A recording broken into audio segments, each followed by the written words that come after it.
video, we are diving to chapter 21 with togethers of economics, and we will explore one of the most fundamental concepts in the macroeconomics, GDP or gross domestic products.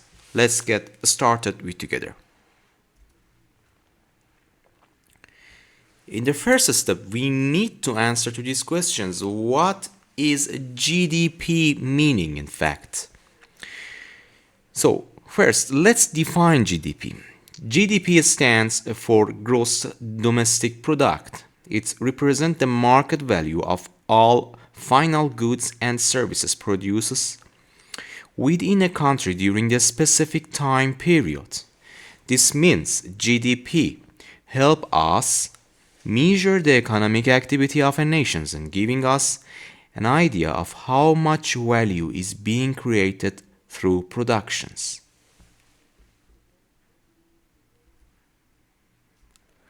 So during these definitions, we want to breaking down that. So if we want to break these definitions, we need to point out four key components to understand it better. The first component is market value. So GDP uses market prices to value production. This allows us to compare different products like apples and oranges by assigning them a monetary value. It's like translating all goods and services into the same language, money. Second, final goods and services. Only final goods are included in GDP. These are goods that are bought by the final user. For example, when you buy a loaf of bread at the store, that's a final good. However, intermediate goods like the flour used by the bakery to make that bread are not counted separately. Why? Because we want to avoid double counting. If we included both the flour and breads, we had overstated the actual value of production. So, to prevent overstate, we just consider final goods and services value. The element number 3 is produced within a country. Only GDP includes goods and services produced domestically. In fact, this means that it's produced within the country's border. It doesn't matter whether producer is a local company or a foreign one, as long as the production happens within the country. And element number 4 is it should be take place in a given time period. GDP always measure over a specific time frame, like a quarter or a year. This ensures we can track economic activity consistently. It is important to note what isn't included in GDP. Second-hand goods like used cars are excluded because they weren't produced in the current time periods. Similarly, intermediate goods are excluded unless they are sold directly as final goods. This overview of GDP is definitions and components. Understanding this basic is very important as we dive deeper into GDP. Is calculated and used to measure economic performance. So if you have any questions, drop them in the comments below. So, in summary, what are the key components of GDP? The first component was market value. GDP uses market prices to measure productions, allowing items like apples and orange to be valued compared. Second was final goods and services. Only final goods are included because we want to avoiding double counting of intermediate goods. They should be produced within a country. GDP counts goods and services produced domestically regardless of producer's nationality. And number 4, it should be take place in a given time periods, and GDP is measured over a specific time frame such as quarterly or annually. Second-hand goods and intermediate goods, except when they used directly as a final goods, are excluded from GDP calculation.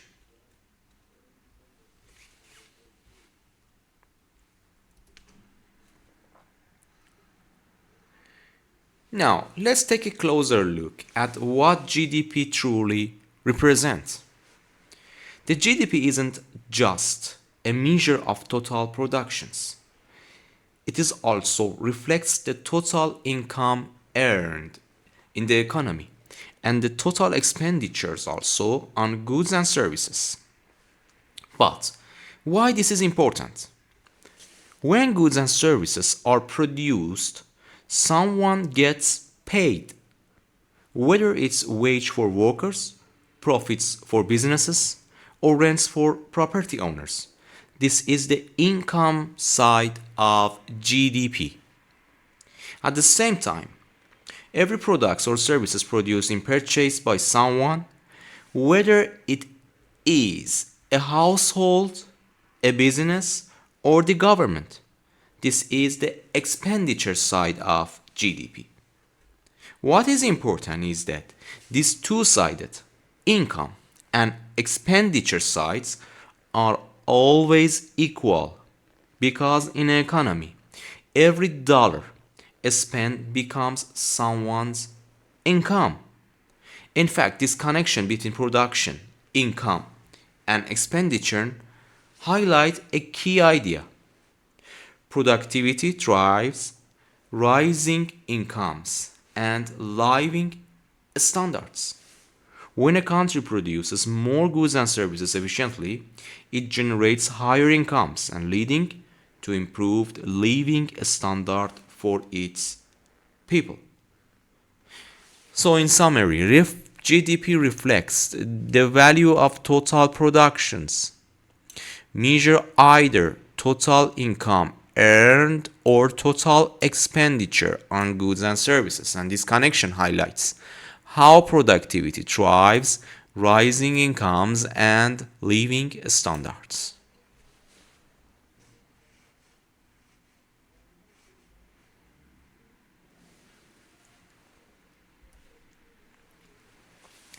The next concept is circular flow models, which show how different parts of the economy interact. Households, farms, governments, and rest of the world.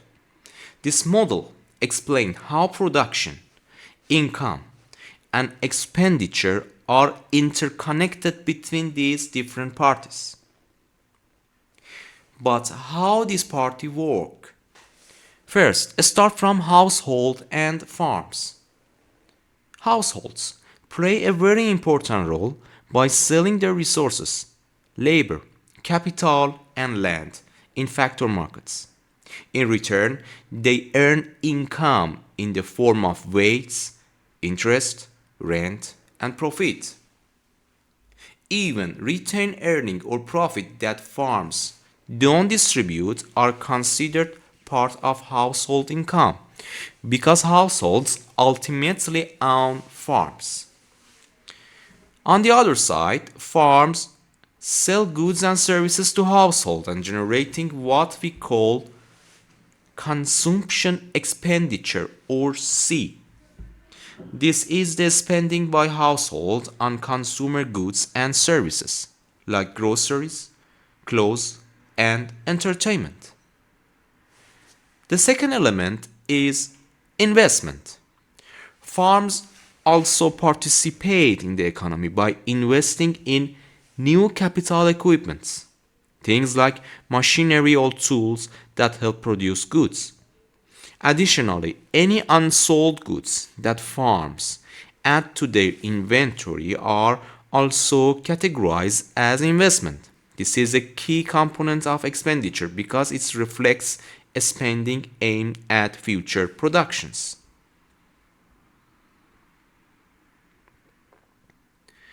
In summary, the economy involves household, farms, government, and the rest of the world in circular flow models. Start from household and farms. Households sell labor's capital and land, the factor of the productions, in the factor markets, and earning incomes. Their income is the form of wage, interest, rent, and profit. Also, return earning considers as a income or undistributed profits. Farms sell consumer goods and services to households and generating consumption's expenditures or capital C. We know the consumption expenditure with capital C. Second, we have investment. Farms purchase new capital equipments and add unsold goods to inventory and categorize as investment, representing the key components of expenditures. This flow connects production, income, and expenditures and show how economic activity sustains itself. But what is the meaning of the flow of economic activity? This entire system connects production, income, and expenditures. So in the circular flow models, we want to connect with together production, income, and expenditures, and forming a continuous loop where households supply resources, earn income, and spend on goods and services. Also, farms use these resources to produce goods, generate income for households, and reinvest to sustain productions. This circular flow is what keeps the economy running and showing how all parts of the economy are interdependent.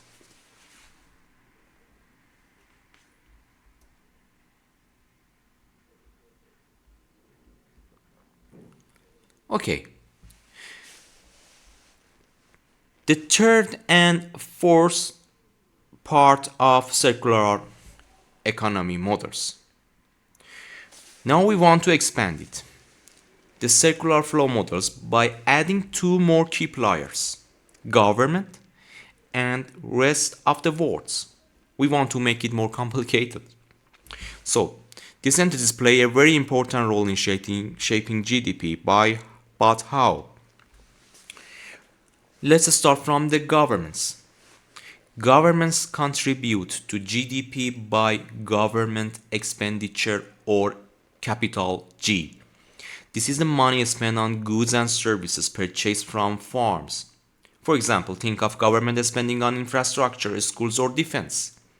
This spending is funded by taxes collected from households and businesses. However, it is important to note that financial transfers, such as social security payments or subsidies, are not part of circular flow because they don't directly involve the production of goods and services.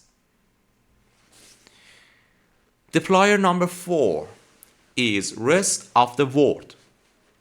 The global economy also plays a significant role in GDP by export or capital X and import or capital M. Export are goods and services that farms sell to other countries which bring income into the domestic economy, and import are goods and services purchased from abroad which represent the spending leaving the domestic economy. The balance between export and import is called net export or X minus M. If net export are positive, this means the domestic economy is exporting more than it's importing, create the flow of goods and income from the domestic economy to the rest of the world. But if the net exports are negative, this economy is importing more than it's exporting, indicating a flow of goods into the country but income going out. But why this is matter? In fact, by including government spending and international trade, we see how the circular flow models capture the full picture of economic activity. And these components, government expenditure and net export, help us understand the broader connection between domestic productions, and global economy. So in summary, government and rest of the world, the components of number 3 and 4 for circular flow model in the economy. Governments purchase goods and services from the farms, so this make the government expenditure or capital G that finance through taxes. And we have financial transfers that are include social security and subsidies that are not of the circular flows. And next element is rest of the world. Farms export goods and services or capital X and import from the abroads that is known with imports or capital M. The differences between export and imports is make net export or net export equal X minus M, export minus imports. And positive net exports indicate a flow of goods from the US farms to the world, for example, while negative net export indicate the reverse.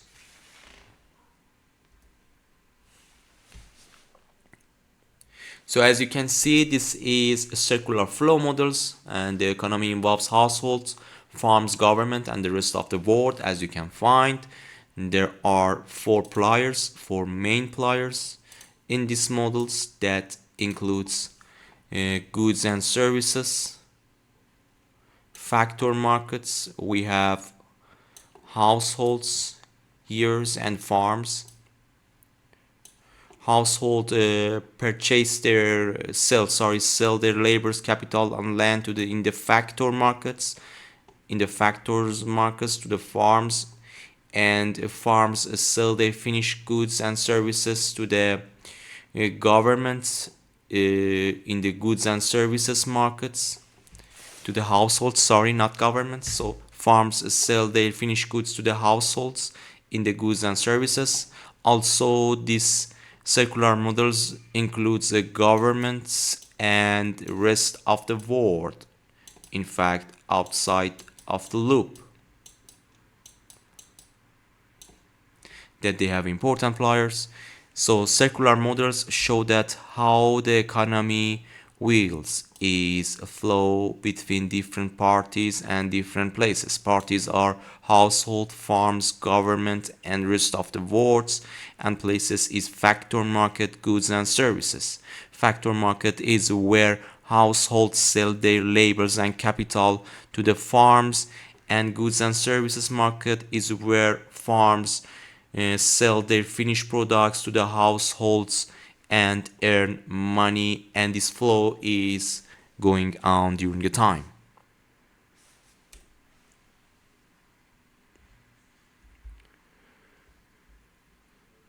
So next topic is GDP is equal expenditure equals income. Know that we have covered the circular flow models and the roles of different sectors.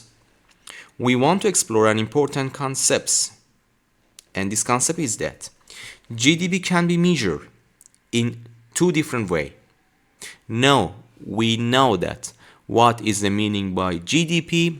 We want to see it together how we can measure it, because whatever we can measure, we can control it better. But how we can measure GDP? GDP can measure in two different ways. First, aggregate expenditures, and second, aggregate income. Let's start from aggregate expenditure, which is the total spending in the economy. In fact, aggregate expenditures is a sum of consumptions, that it is spending households on goods and services, plus investment, that is spending by farms on capital equipment and changes in inventories, plus government expenditures, that is spending by government on goods and services, plus net export, that is the difference between the country exports and imports. So aggregate expenditure is simply total of these spending categories, total of consumptions, investment, government expenditure, and net export. The next method is aggregate income. On the other side, we have aggregate income, which is total income earned by households and farms in the economy. This includes payments for labor plus payment for capital, that is interest earned on investments, plus payments for land, that is rent earned by land owners, and plus payment for entrepreneurships, that is profit earned by business owners. So aggregate expenditures always should be equal to aggregate income. Why? Because every dollar spent on the goods and services becomes someone's income. For example, when a household spends money on a new car, the car dealerships earn income, which goes to the workers, these business owners, and so on. This means that the total income generated from production is always spent, creating a direct link between income and expenditure. In other words, the flow of income and expenditure are two sides of the same coin, and they always balance out in the economy. But why it is important? In fact, understanding that GDP can be measured either through the expenditure or income help us see the interdependence between different parts of the economy. Whether we look at it from the spending side or the income side, GDP gives us a clear picture of economic activity. So in summary, GDP can measure by aggregate expenditures, that is sum of expenditures, consumptions, investment, government expenditures, and the next exports, or by aggregate income, that is payments for labors, land, and entrepreneurship. Aggregate expenditures equal aggregate income because all income generated from productions is spent, and linking the flows of income and expenditure.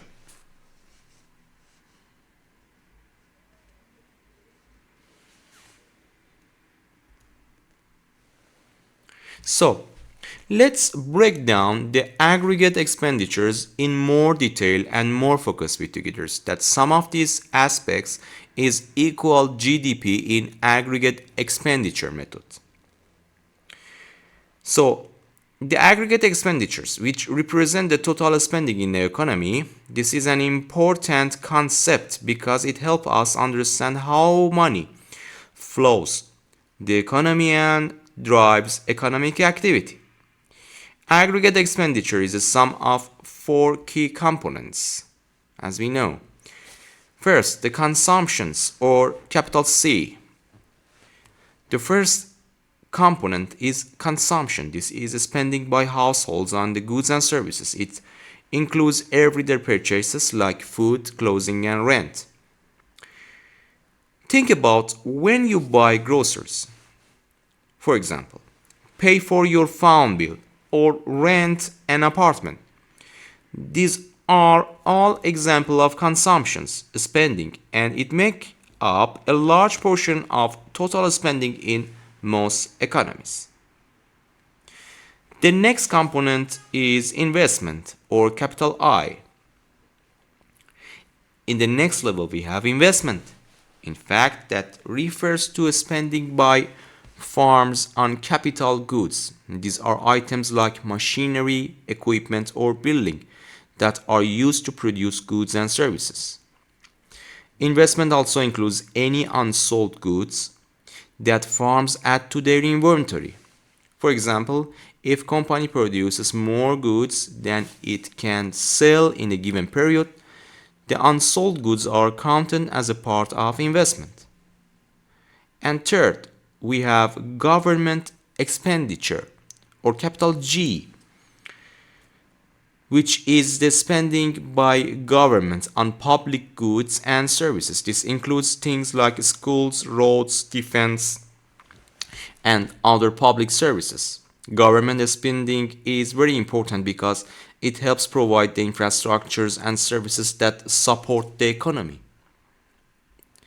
And final elements. Number 4, net export, which is differences between a country's export, capital X, and import, capital M. Export are goods and services that are sold to other countries, bringing money into the economy. And imports are goods and services bought from the other countries, which means money is leaving the economy.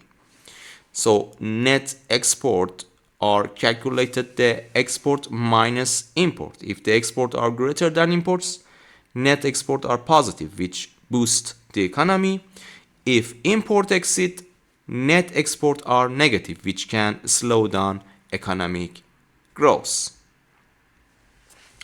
In fact, when we add up all these components, consumption, investment, government, expenditure, and net export, we get aggregate expenditure, which is the total spending in the economy.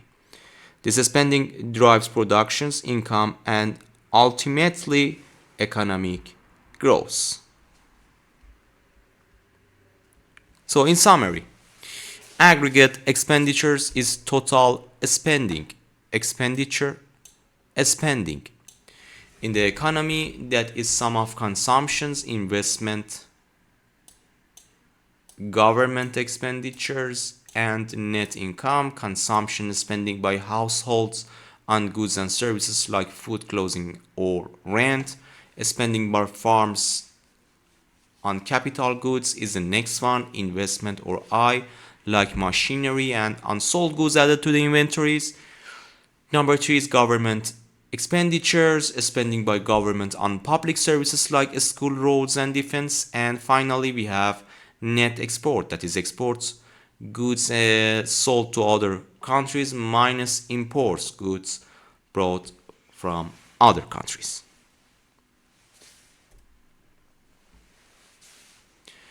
The second method, aggregate income. Let's look to the aggregate income or the earning side in more detail together. While aggregate expenditure is all about spending, aggregate income focus on the income earned by household from the providing factors of production like labor and capital. But what these elements include, what are the elements includes in aggregate income? The first element is wage, which is the income people earn from labor. This includes paychecks, salaries, and any other form of compensation workers receive for their work. For example, when you work as a teacher, engineer, or any other job, the income you receive is your wage. The next element is interest, which is income earned from lending out capital. This could be the interest you earn from your saving in a bank or the return from the bonds or other financial investments. It's the income that comes from putting your money to work by lending it to others. The element number 3 is rent, the third component, which is the income earned from land or property. If you own property, you might earn rent by renting out your apartment or land to someone else. This is a form of income for landowners or property investors. And finally, we have profit, which is the income earned by entrepreneurs and businesses. Entrepreneurs can profit from their businesses after covering their costs. For example, if you own a bakery, the money you make after paying for ingredients, wages, and other expenses is your profit. Aggregate income gives us a clear picture of how income flows through the economy. It shows how the total income generated from productions, whether by labor, capital, land, or entrepreneurship, is distributed to households, and this is the income that households use to buy goods and services, which then fit back into the economy through aggregate expenditure.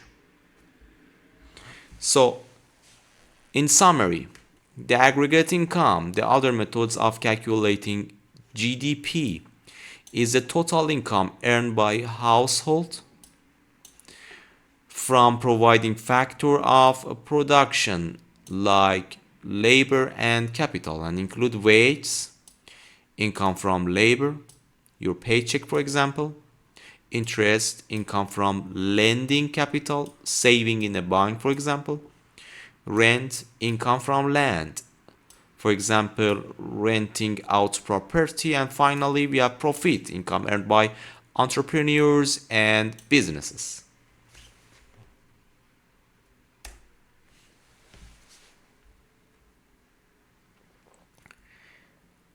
Now, look at a practical example to understand how aggregate expenditure and aggregate income work together in the economy.